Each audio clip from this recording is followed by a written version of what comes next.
যেদিন থেকে এই ধরনের অপসংস্কৃতি ঢুকেছে তখন থেকে পার্টি পিছোচ্ছে। দিলীপ ঘোষ 42 বছর ধরে ঘরবাড়ি ছেড়ে সমাজের মন্ত্রী অটল বিহারী বাজপেয়ী কালীঘাটে গিয়ে মমতা ব্যানার্জির মায়ের পায়ে হাত দিয়ে প্রণাম করেছিল। মিত্র করার চেষ্টা করি, আর মিত্র করেছে বলে ভারতীয় জনতা পার্টি এত বড় হয়েছে। অন্য পার্টির বহু নেতা আছে। আমার পাড়ায় বিয়ে হচ্ছে টিএমসি নেতার বাড়িতে, সে টিএমসি করে বলে তার বাড়িতে আমি বিয়েতে যাবো না। এই ধরনের জঘন্য নিম্ন রুচির রাজনীতি হিন্দুত্ব বোঝাবেন না। আমার কাটলে গায়ে হিন্দুর রক্ত বেরোবে, বিজেপির রক্ত বেরোবে। বাকিদের গায়ে কি রকম? যারা কালীঘাটের উচ্ছিষ্ট খেয়ে জীবন কাটিয়েছে, আজকে বিজেপির উচ্ছিষ্ট খেয়ে বেঁচে আছে, তারা দিলীপ ঘোষকে ক্যারেক্টার দোকান সাজিয়ে দিয়েছিলাম 77টা এমএলএ দিয়ে। 1 ডজন এমএলএ আজকে নাই কেন? এমপি কোথায় গেল? জেলা পরিষদ সমিতির প্রধান চলে যাচ্ছে। কিছু লোক যে পার্টির কর্মীরা কষ্ট পেয়েছেন, হতাশায় ভুগছেন, কেউ কেউ ভাবছে সুসাইড করবে কিনা। আমি বলছি বিজেপি করতে গেলে হতাশায় ভুগবেন না, চোখের জল ফেলবেন না, কারণ আমরা পার্টি দাঁড় করিয়েছি রক্ত দিয়ে আর ঘাম দিয়ে। যেন বিজেপির কর্মীরা পিছনে তাকায় না, ভয় পায় না, সন্দেহ করে না। যতদিন আমার মনের মধ্যে, আমাদের কর্মীদের মধ্যে সন্দেহ ছিল না, বিভেদ ছিল না, পার্টি এগিয়েছে। যেদিন থেকে এই ধরনের অপসংস্কৃতি ঢুকেছে তখন থেকে পার্টি পিছোচ্ছে। দিলীপ ঘোষ 42 বছর ধরে ঘরবাড়ি ছেড়ে সমাজের কাজ করছে, 10 বছর রাজনীতি করছে। দিলীপ ঘোষের দিকে আঙুল তোলার হিম্মত কারো নেই, না পক্ষে না বিপক্ষে। যে কোনো ধরনের আমি চ্যালেঞ্জ করছি। যাদেরকে আমি নিয়ে এসে নেতা বানিয়েছি, যারা বিজেপি দেশে করে খাচ্ছে, তাদেরই বেশি পেট ব্যথা হচ্ছে। যাদেরকে আমি নিয়ে এসে নেতা করেছি তারা খুব চিন্তিত ভবিষ্যৎ নিয়ে। পার্টির উপরে ভরসা রাখুন, চিন্তা করার কোনো দরকার নেই। আর দিলীপ ঘোষ পার্টি ছাড়বে কিনা, কোথায় যাবে, অনেকে দুশ্চিন্তাগ্রস্ত, অনেকে আনন্দিত। দুশ্চিন্তা করার দরকার নেই, আনন্দিত হওয়ার দরকার নেই। দিলীপ ঘোষ দরকার হলে রাজনীতি ছাড়বে, কিন্তু পার্টি ছাড়বে না, বিজেপি ছাড়বে না, এটা পরিষ্কার বলে দিচ্ছি। কিছু লোক হয়তো চাইছেন আমি পার্টি ছাড়লে জায়গাটা খালি হবে, সুবিধা হবে। সেটা হওয়ার চান্স নেই, কারণ আমাদের কাছে মিশন পশ্চিমবাংলায় যতদিন না রাজনৈতিক পরিবর্তন হচ্ছে, লড়াই চলবে। আর যে আমার লক্ষ লক্ষ সাথী 10 বছর ধরে আমার সঙ্গে লড়াই করেছেন, রক্ত দিয়েছেন, ঘাম দিয়েছেন, প্রাণ দিয়েছেন, পরিবারকে রাস্তায় বসিয়ে দিয়েছেন, সেটাই আমাদের কাছে প্রেরণা। কেউ বলছে 57 জন শহীদ হয়েছে, তারা ভাবছেন যে 21 সালে বোধহয় বিজেপি তৈরি হয়েছে। তা হয়নি। 257 জন শহীদ হয়েছে, রাজনৈতিক শহীদ। সেই শহীদ ভুলিনি, কারণ আমার সময় তারা প্রাণ দিয়েছেন। তার ফলে 77 সিট জিতেছিলাম। আজকে 1 ডজন এমএলএ আমাদের ছেড়ে চলে গেছে, এমপি চলে যাচ্ছে, পঞ্চায়েত, জেলা পরিষদ সমিতি চলে যাচ্ছে। কিন্তু আমি বলছি আমাদের বিচারধারা, আমাদের রাস্তা ঠিক আছে। ঘাবড়াবেন না, ভয় পাবেন না।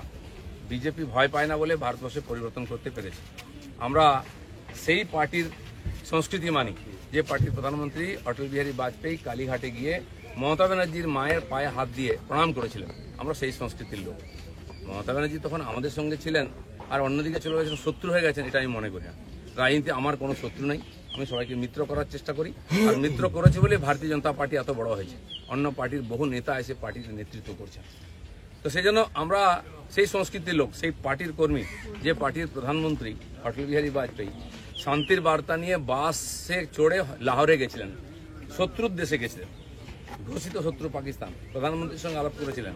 ফিরে আসার পরে পাকিস্তান আক্রমণ করেছিল, কার্গিল যুদ্ধ হয়েছিল। অটল বিহারীর হাত কাঁপেনি, মিরাজ পাঠিয়ে দিয়ে, সেনা পাঠিয়ে দিয়ে সমস্ত বাংকার গুঁড়িয়ে দিয়েছিলেন। আমরা সেই সংস্কৃতি, এটা ভারতের সংস্কৃতি, এটা বিজেপি সংস্কৃতি।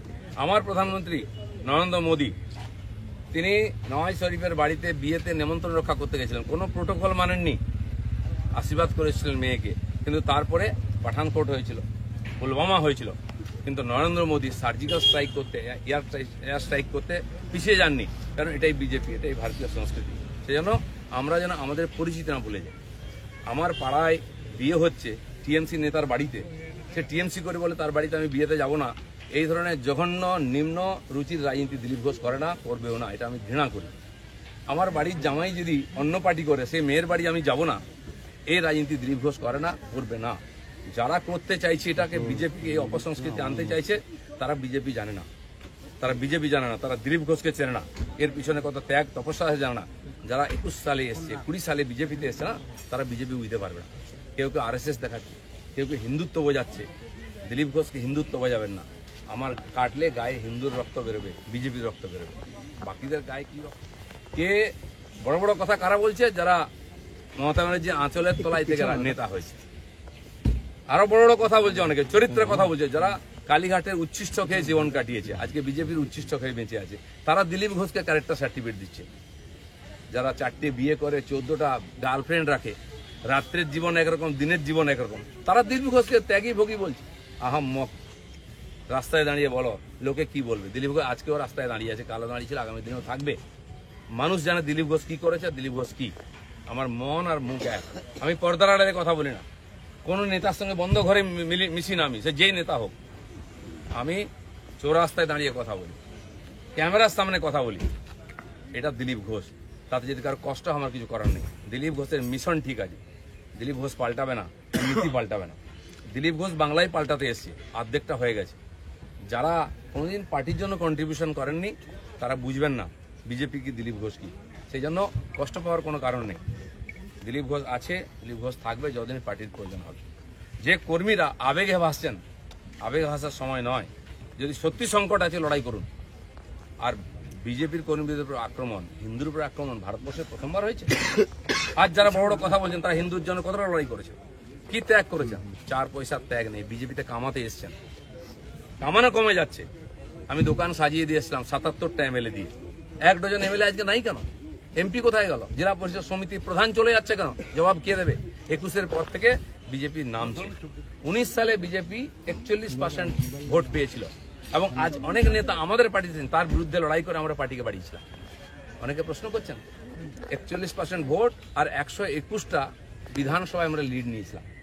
5 বছর পরে 24 সালের ইলেকশনে সেই ভোট 39% নেমেছে আর 91টা বিধানসভায় আমরা লিড পেয়েছি। পার্টি এগোচ্ছে না পিছোচ্ছে? আমরা হার জিততে ভুলে গেছি 21 সালের পরে। প্রশ্ন করুন, পাবলিক প্রশ্ন করছে, দিলীপ ঘোষের এটাই প্রশ্ন আছে। যারা আমাকে প্রশ্ন করছেন আমি তাদের দিকে প্রশ্ন করছি। আপনারা তো নীতি শেখাচ্ছেন, রাজনীতি শেখাচ্ছেন, হিন্দুত্ব শেখাচ্ছেন, কি দিয়েছেন সমাজ? কেন পার্টি নেমে গেছে? 250 লোকের প্রাণের বিনিময়ে যে পার্টি দান করিয়েছিলাম সে পার্টি কোথায় আছে? কেন হারছি আমরা? কেন লোকে চিৎকার করছে? আর এই দালালরা যেদিন থেকে পার্টিতে এসে বিজেপির গন্ধও চলে গেছে, বিজেপির স্বাদও চলে গেছে। লোক বিজেপির ভরসা করতে পারছে না। তাই ভরসা ফিরিয়ে আনার জন্য লড়াই করুন, নাটক করবেন না। রক্ত দিয়েছি আমরা, ঘাম দিয়েছি, তারপরে মানুষের বিশ্বাস জিতেছি, মানুষের আশীর্বাদ জিতেছি। দিলীপ ঘোষের তো লড়াই জারি আছে। আপনারা ঠিক করুন কে কোন পার্টি থেকে লড়াই করবেন। দিলীপ ঘোষ পার্টি পাল্টাতে আসেনি, পশ্চিমবাংলাকে পাল্টাতে এসেছি। ধন্যবাদ সবাই।